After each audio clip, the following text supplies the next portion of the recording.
I'm about to do some extreme astronaut training to find out how some of the most capable people in the world prepare themselves for working in outer space. Did you know NASA only accepts 0.1% of applicants? That means out of 4,000 applicants, only 4 are chosen. It's also very expensive, as training a single astronaut costs about $10 million. Each spacesuit costs $250 million. So suiting up all 4 astronauts is $1 billion. From crash landings to nearly passing out, I'm about to experience firsthand what it's like to train to be an astronaut. First off, I'm flying to Trento in the Italian Dolomites to train in a fighter jet and experience the same extreme G-forces as rocket takeoffs. Hello, hello. I'm Sergi. How are you doing? Alex, nice to meet you. Nice to meet you too. That's what we're gonna be flying in, right? Oh yeah. It's almost scary to stand back here because if this was on, like, you would literally evaporate. Yes. Yeah. Well, that's 600 to 700 degrees Celsius. Holy crap. We should get you a flight suit first and then a G-suit on top. What does a G-suit do? The aim is to block the flow of blood to flow towards your leg. So in order to keep the blood in the top part of your body, so to keep you conscious, because one of the main causes of fatalities on jet flying is the G-lock. It's basically G, loss of consciousness. That's a fatality? You mean people die from that? Yes, yes. I think it's hard to like realize until you're actually about to take off. I think I'm going to be feeling it a little bit more when we're about to take off. Do you know what the acceleration is like? Is it like... Airborne speed's going to be around 120 miles an hour. Okay. And then we just keep accelerating up to 200 miles an hour and climb out. Oh my God. Oh yeah. So let's get the G-suit on, huh? Not yet. We have to refuel the plane.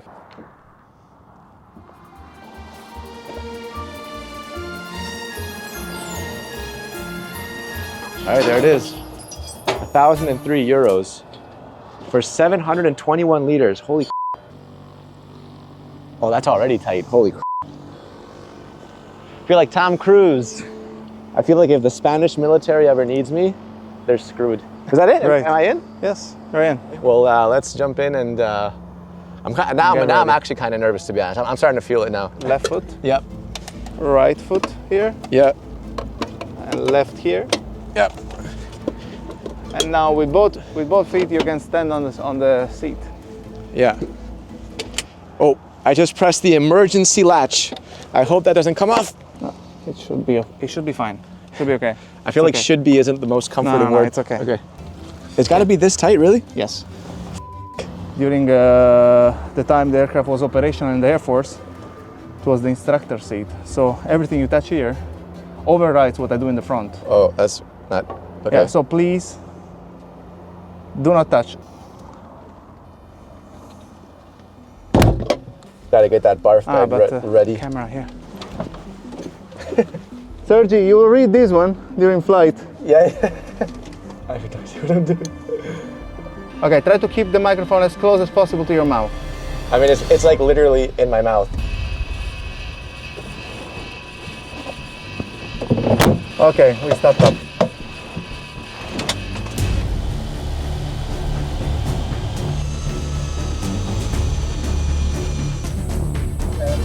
I'm ready. As we gain speed, Alessandro will sharply maneuver the jet into a roll to make me feel the extreme G-forces. The stronger and faster the acceleration, the greater the force I feel. Basically what it feels like in rocket takeoffs. The visibility is amazing, huh? Oh yeah. Yeah, this is awesome. Oh yeah, I can already feel that. Wow. That's a fatality? You mean people die from that? Yes, yes. Wow. That is crazy. Okay. Now it was time to crank up the G's.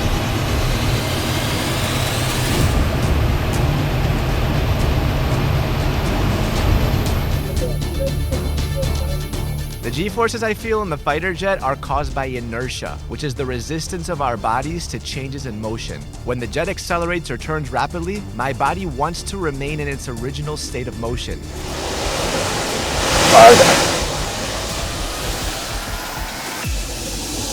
Whoa! Whoa! Wow! Wow! That was awesome. It's crazy. What it means, I tried to reach the bottle, but I literally couldn't lift my arm. Since you're literally flying at a super high speed horizontally and suddenly pulling vertical, you're practically stopping your horizontal speed, so all the weight goes from your head to your feet. Wow! That was cool. 1 second. Oh, I got it. Okay, my phone came out of my... I think I got your phone, man.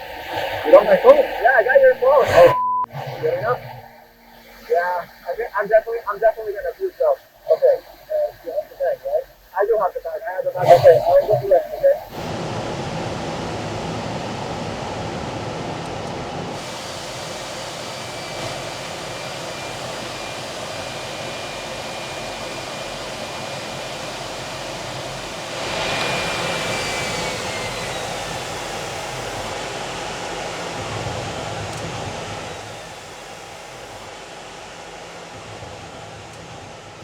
So you don't feel any kind of dizziness, nausea, nothing. You're just used to it, right? Yeah. Wow. Respect. All right. I can unclip myself, right? Yeah. Look at this. My hands are like shaking. But anyways, I got to go puke again probably. Astronaut training is serious business. They exercise for 2 hours each day to counteract muscle and bone loss caused by the lack of gravity. And to prepare for spacewalks, astronauts spend more than 100 hours training underwater in full spacesuits. We spoke with real former astronaut Greg Johnson, known as Box, about what training was like. He's a former NASA astronaut who piloted 2 space shuttle missions, including Endeavour's final flight. Probably the toughest part of the training was trying to be an expert in so many different areas, right? But yet being very focused and technical in my given areas. And then also the time away from home. But I'd do it all over again. Each 6-hour spacewalk on the ISS requires about 40 hours of underwater training. It's also very expensive, as training a single astronaut costs about $10 million. This training is intense and precise for a very good reason. What the astronauts have to go through re-entering Earth from space is one of the toughest parts of the job.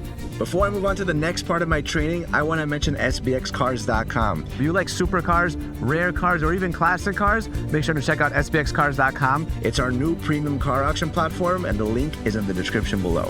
For the next part of my astronaut training, I'm flying from the Italian Dolomites to Connecticut in the USA. Take a look at this. Now, the neutral buoyancy lab isn't just for training things when you land on water.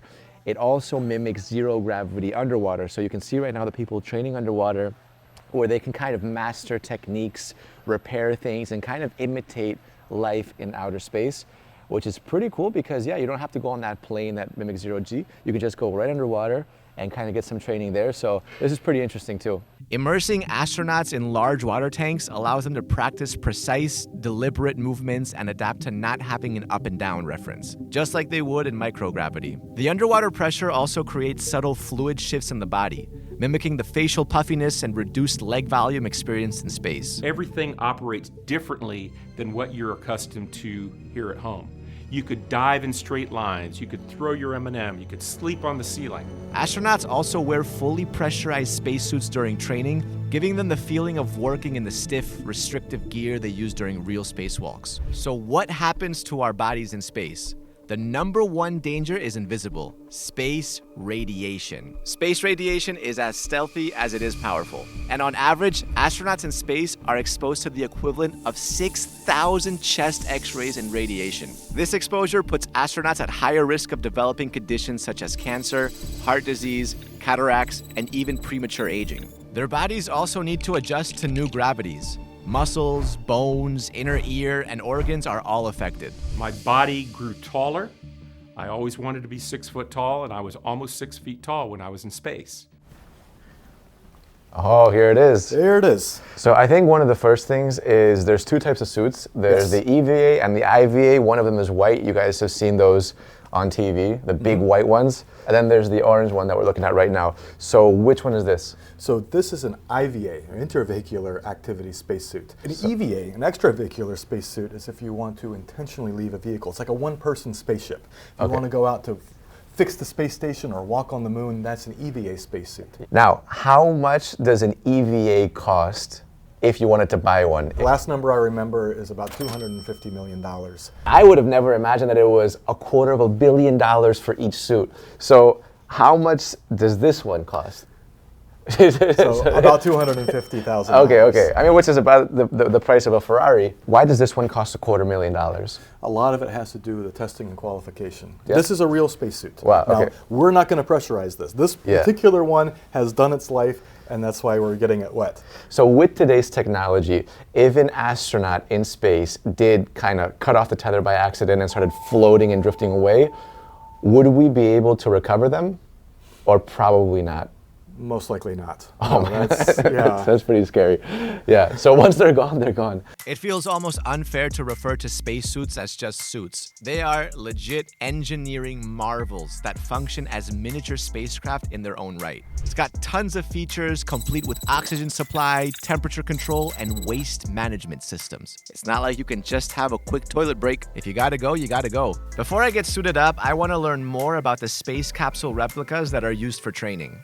This is Ken, Director of Flight Operations. How are you doing? Good to meet you. How are you? So when you see these enormous rockets taking off with all the flames, this is the size of the real capsule? Like that's it? The very small pointy part on top, this is it. And this is the only part that comes back too. And no airbags in there, right? No airbags in there. I'm joking. Yeah. Okay, let's go take a look. No cup holders either. Yeah, no cup holders, yeah. All right.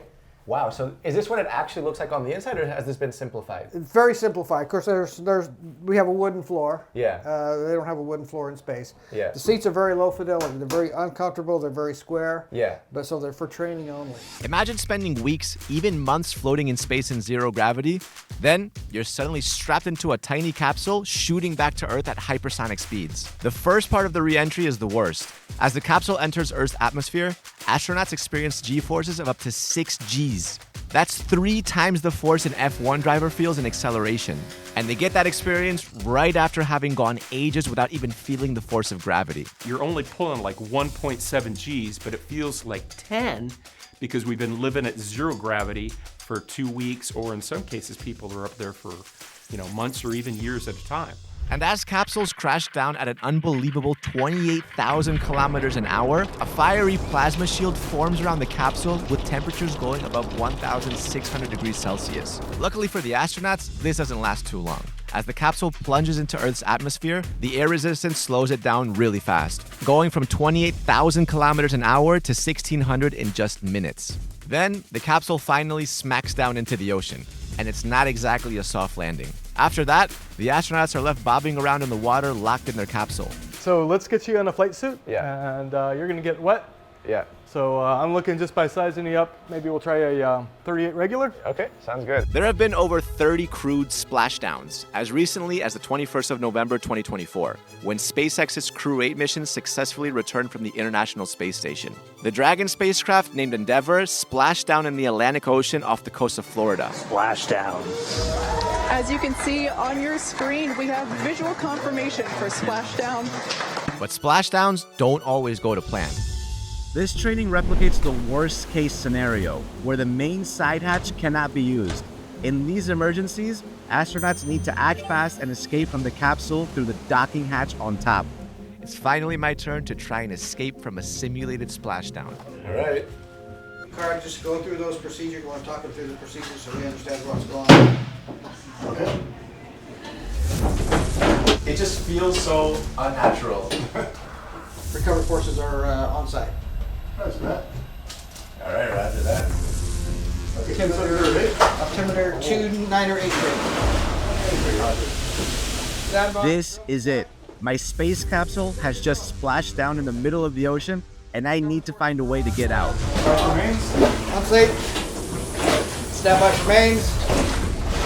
Main deploy. Main deploy, roger. All right. Okay, so you'll go first, I'll go second. Okay. Oh, wow, there actually is water. I thought you were joking. No, we're in the water.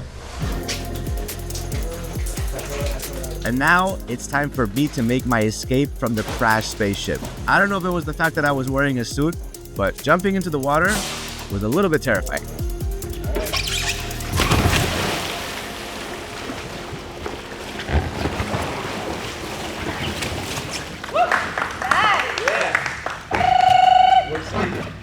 Imagine you're on the edge of space and things take a turn. Now, it's all about making a safe escape. We're diving into a high-altitude ejection scenario in an actual spacesuit. All right, this is the IVA suit. And the way I put it on is top secret, but we can film this bit. Okay, how's that feel? That feels good, yeah. You got that? Spacesuits are not something that you wear like a shirt. 2 people are suiting me up and checking that everything is properly sealed. This is also to make sure I don't get hurt, because there's a lot of metal in the spacesuit. These are your life preserver units. They're going to keep you afloat, as you saw. Toggles are here This, and here. and then I pull that. Straight out. Yeah. Looks like that, okay? Yeah.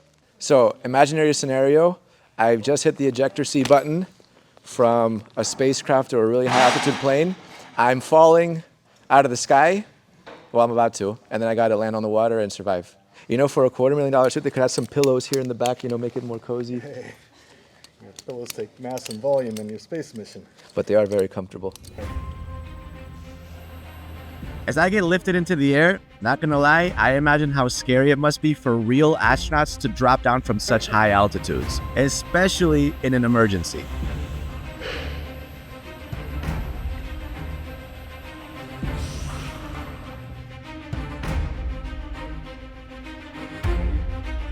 Step 1, lock the visor.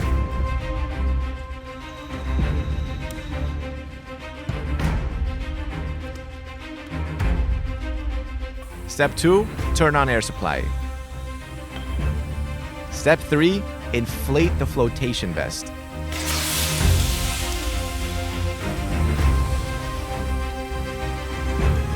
Step 4, grab the straps above you and point your feet down so you can drop like a pencil, and we're good to go.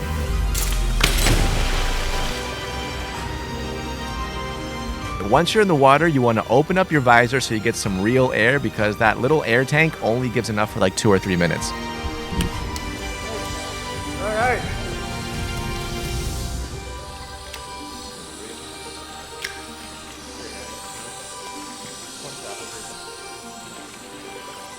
Uh-oh, I got the water in. And the last thing is you want to get to that lifeboat to safety. I got a bunch of water in here. Oh, okay, good. Which honestly would be pretty easy if it wasn't for the $250,000 spacesuit weighing me down. Get that back in behind you, stand up the doorway, just keep reaching inside.